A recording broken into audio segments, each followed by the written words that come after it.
You're listening to Arise, the podcast that teaches you how to live your life with purpose and confidence. I'm your host, Donna Cherie. Let's get into today's show.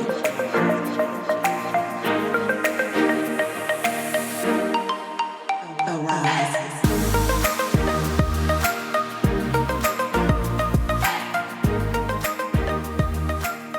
What's up, overcomers? Welcome back to another episode.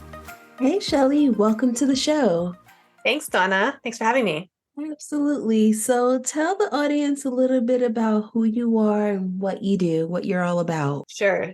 So I am a nutrition mindset coach and dietitian. I'm helping women with a lot going on to develop a healthier and joyful relationship with their food. And how did you get started with this? What made you want to go this route? Well, I got started in nutrition based on an 8th grade science fair project. I was looking into the vitamin C content of vegetables and whether cooking method affected that. And my dad noticed that I was reading essentially textbooks for fun because I was really interested in how it all connected to everything else that we did in our lives, how nutrition just, basically and literally fueled our lives. And it was impacted by so many other things like sleep and just the social environment and all of that. So I liked that a lot. So I started studying nutrition, but I had a very narrow idea of health and nutrition when I first started. And through college, I was exposed to more ideas about like health at every size and intuitive eating, just very briefly, but it started resonating a lot more when I got to my first job. I worked at a public hospital. It was a good learning experience, but kind of a nightmare for nutrition care, as far as like how we were setting up patients for success back at home. We weren't really, and to no fault of the clinicians there, right? I think it's the system that we have in the US that makes it a little bit difficult to pursue real health in a way that is sustainable and not just like patient shaming and judgy and, there's only one way to eat and you're not doing it right, but we won't tell you how to do it in a way that is actually going to change your life for the better. We're just going to put a bunch of rules on you and then blame you when it doesn't work out. And I was really tired of that. It was very discouraging. It was discouraging to the patients. It was discouraging to the providers. So when I left that job, I started trying to explore like, what are some other options? I grew up with a lot of different foods around from different sides of my family. And they weren't the traditional like things on the eat this list, that you give to patients or we learned in school. And I had several people telling me things like, well, you just have to make it healthier, make it healthy version. And they would change it so much that it wouldn't actually be the food anymore, my family's food. And so I didn't like that. I didn't like the feeling that it was a big competition or, like a middle school lunchroom where people judge your food and make comments. And I was just tired of it. So I was going to quit nutrition, like overall. And I realized that there was something called intuitive eating and that it actually had a pretty good evidence base. So I started looking into that. I got my certification so I could teach it. And since then, it's been a lot more fun because you get to really explore your favorites and what is satisfying and health in a way that makes sense. And all of these things that we say that we're giving people when we give them a diet or when we tell them a bunch of rules, but never actually happens. And so to be able to tell people that this is something different and it exists, and it's just so exciting. So I'm really enjoying it now, but it came through a little bit of a roundabout way, I guess.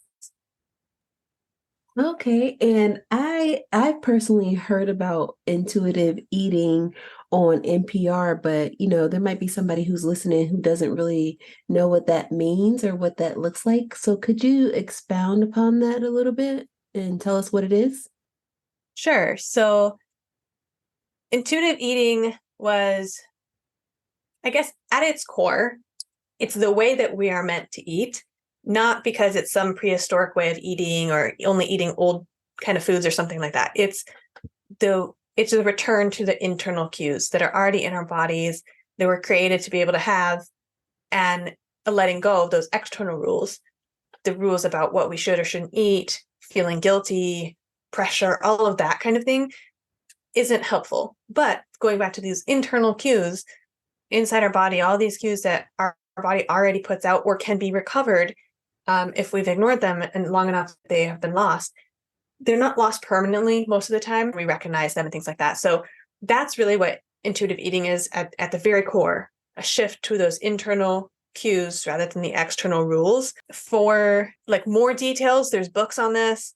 The very classic book is called Intuitive Eating.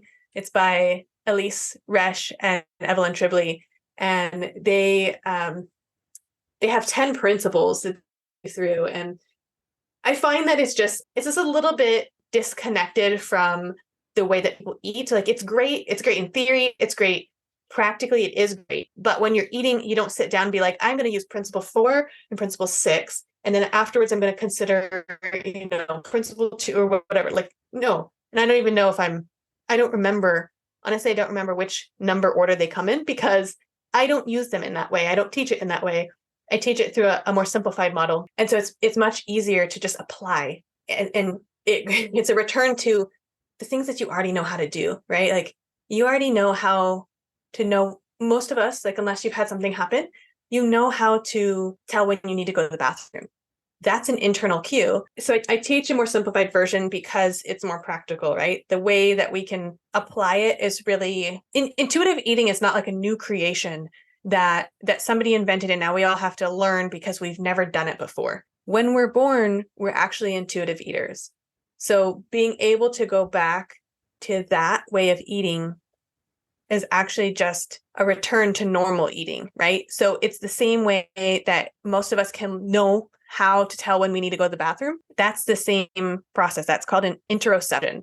Interoception is the way that we know what's going on inside of us, like the sense of knowing what's going on inside of us. And so eating uses a lot of interoception. The intuitive eating uses a lot of interoception. So if you already know how to tell when you need to go to the bathroom, you can learn intuitive eating really easily. If you don't know how to, but you know something else, like when you need to sleep or, when you, like if you're hungry, some people don't know, but some people do. There's a lot of different ways. And even if you have, a disability that you've acquired or something, it still works for you. Even if you've been ignoring these signals for a long time, it still works for you. It's just going to be a process of figuring out how it applies to you and how you can move on from where you are to how to tell, what, when, and how much to eat. Again, based on those internal cues rather than the external rules. Okay, and thank you for breaking that down for us. And so I want to ask you this, Shelly, like say if somebody has been on the track of they're concerned about their nutrition, but they find themselves eating lots of potato chips, and processed foods, but they want to do better with their nutrition, in the sense of like eating more vegetables. How does intuitive eating fit into that, or what can people do to help them get on a better track toward nutrition, proper nutrition? Yeah. So in a lot of the ways that culture explains it is like ignoring nutrition, right? If you can eat anything, then how does it work if you're supposed to eat more vegetables? And that's a hard question. The question you asked about like how do we do this with intuitive eating? How do you eat more vegetables when it's already really difficult? Is difficult to answer directly in such a short answer. Here's why. Because I don't know where the person is, the one who's asking this question, right? So if this is you and you feel like you don't eat enough vegetables and you're supposed to eat vegetables, but you don't like them, I wouldn't actually try to make you eat vegetables. I wouldn't even try to probably encourage you to start there. We would talk more about what it is that you don't like about the vegetables, what it is that you think you should be doing, because there's so many food rules in the shoulds and shouldn'ts, right? And so how do we know what we should eat? It's what would satisfy us. It will not satisfy you to never eat vegetables, not truly. So ultimately, we can go back to what is satisfying, and satisfying is different than pleasurable. Pleasurable is all about the moment right now. Satisfying is now and after you eat. So when you may not love vegetables, right? You don't have to love vegetables. You don't have to eat a ton of vegetables. Technically, you don't even have to eat one vegetable. You get to decide. Do we have research that shows that if you eat vegetables, you can reduce your risk, you can be a little healthier? Yes. But forcing yourself to eat vegetables is not going to bring you the healthy relationship with food that I think most people ultimately desire. Like, why are you trying to eat vegetables? Right? That's always the place that I would start, is let's dive into the mindset before we just start making nutrition recommendations. And that's why it's really hard to talk about, like, oh yeah, you just XYZ, here we go. So I guess I would say, in the short answer, now that I've given that disclaimer, right? In the short answer, I'd say explore the why you want to do this, explore how you're thinking about doing this, figure out if any of those are causing a lot of stress or grief, and then keep going, rework it until it doesn't, until it starts feeling more normal, more natural. I would really encourage a lot of people, probably the majority of the people that I see in my practice, to not even start with the nutrition piece at all. For the most part, people try to rush into this too soon. And I think it can be more helpful to focus on getting the intuitive eating principles down. The last one is number 10, which is gentle nutrition. It's because if we dive into this too soon, it just becomes another diet, and it just becomes more external rules. And you never actually become an intuitive eater. You never actually become a person who's tuned into those internal cues. You're just so focused on, I got to eat my vegetables. I got to be healthier. I got to eat my vegetables. It can feel really scary to let this go. It's okay, because ultimately we know that intuitive eaters become healthier. They meet more of the recommendations than somebody who's trying to go at it on purpose, like directly at it on purpose. They meet more of those nutrition recommendations by pursuing the intuitive eating way of eating, of way of being in your body, because it's more satisfying, because this is going back to how we are designed to be inside, right? Like, it's okay to let those rules go. Your body will figure it out. You have a marvelously made body, and it's okay. Wow. Yeah, and it sounds like to me, and you can correct me if I'm wrong, but intuitive eating is pretty powerful in just helping people to recognize like what their body is already telling them, and how like we should be more aware to respond to it and just listen to our bodies, because our bodies are telling us like what we really want and what we really need. Yeah. Yeah, I think that's true a lot of the times. And it's just a matter of figuring out the interpretation of those signals, right? And Hmm. and knowing to how to balance them. Because I think the fear is, but my body tells me that I need banana bread and chocolate chip cookies and ice cream all day long. And then people get stressed that, well, I would never eat another vegetable again. Right? Going back to the vegetable question.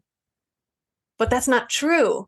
If you ate banana bread and chocolate chip cookies and ice cream all day long every day until it was no longer satisfying, eventually you would get to that point where it's no longer satisfying. And then what? Then you're going to want variety. So that's fine. You'll be okay. Yeah. I haven't done that before, like eat a whole, well, actually, I guess I have in past times, maybe not purposely, like, ate a bunch of sweets for like the whole day, but like this is just what I had in my house growing up. So yeah, we ate a whole lot of Debbie cakes or drank ginger ales, but then there was a point where I was like, oh man, I'm tired of eating this, or let me just get some water, or let me eat something else. So I understand what you're saying. Yeah. And you talk about food access too, right? Like, this is what we have. So telling you to eat more vegetables and like making you feel bad that you don't have them in your house and you don't have access to that for whatever reason, like maybe it's just what you like, maybe that was what was on sale, it doesn't matter. But when we talk about intuitive eating, a lot of times people will say, well, it has to be perfect or you didn't do it right. The goal is not satisfaction, actually. And I may have just I don't remember exactly what I said. We can listen back. But satisfaction is a good thing, right? It helps drive intuitive eating behaviors. It helps you figure out what you need. It helps us tune into our bodies. It helps us go toward real health. And if you don't have it, you didn't fail. So it's okay if the meal is not 100% satisfying. It's okay if you don't have access to vegetables. It's okay if, you have little Debbie cakes and Sprite. Okay. And in other times you will have a different situation, and that's great. And you'll have variety, or you'll have, the vegetable or something fantastic. It's not great if we stress ourselves out about the foods that we don't have access to, or the things that, the way that we grew up, or the way that somebody is putting this plate in front of us and now you have to make a big deal about it at someone's house or something like that. That's breaking that community. That's breaking the family history. You are, I don't know, like striving for more than you have in that moment, more than you have access to in that moment. And I think that's part of the whole chase of a certain ideal of body or health or something like that, is like, we are trying to take control over something we weren't given control over. Like, we have a lot of choice and control over certain things in our lives. The way that we choose to eat, that's one of them. The size and shape of our body, that's not one of them. The way that we would like to interact with what you had on the menu. But if they don't serve spaghetti, you can't get spaghetti at that restaurant, right? So you don't actually have true choice every single time. So we have to work in that framework and say, how can we be as satisfied as we could be, as, healthy, if that's your goal? How do you bring in that gentle nutrition in that moment? How do we tune into our bodies the best that we can? But it doesn't have to be perfect, and that's okay. And it's interesting that you had that experience, because now like, hey, even if I had unlimited access to these little Debbie cakes and Sprite, like, I don't actually need that, because when you have unlimited access to something or unlimited freedom to eat that food, it actually becomes less appealing. And that's kind of the principle that intuitive eating works on. And the piece about unconditional permission to eat is that you have access, unconditional permission. So you give yourself that permission, right? Unconditional permission to eat all foods at all times in any amount.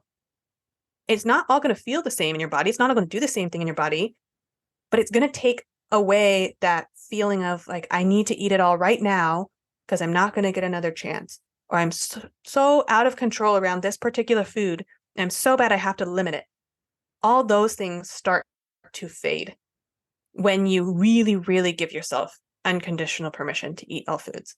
And giving ourselves permission is just so important. And also just showing ourselves compassion and grace, regardless of the food choices that we make. And it's not like a sprint, and this doesn't happen overnight, but we can get to the place that we desire. And something you said, Shelly, about, we can choose our food choices, but we can't necessarily choose our shape, or how we look. And so many people struggle with body image and self-acceptance. How do you guide women towards achieving peace with themselves and their bodies, regardless of their size, through your coaching and expertise? Yeah, I think the first part is kind of what we talked about, right? Is explaining that we don't actually have control, and helping them identify that they already kind of know that. So a lot of the people that I've worked with, they have had a history of trying and feeling like they failed. And right now it feels like it's their fault. There's something wrong with them. Everybody tells them you just have to try harder. You just have to eat less. You have to move more, whatever it is, right? Or eat a different combination of foods or get your hormones checked. Yes, there may be health things that affect our weight.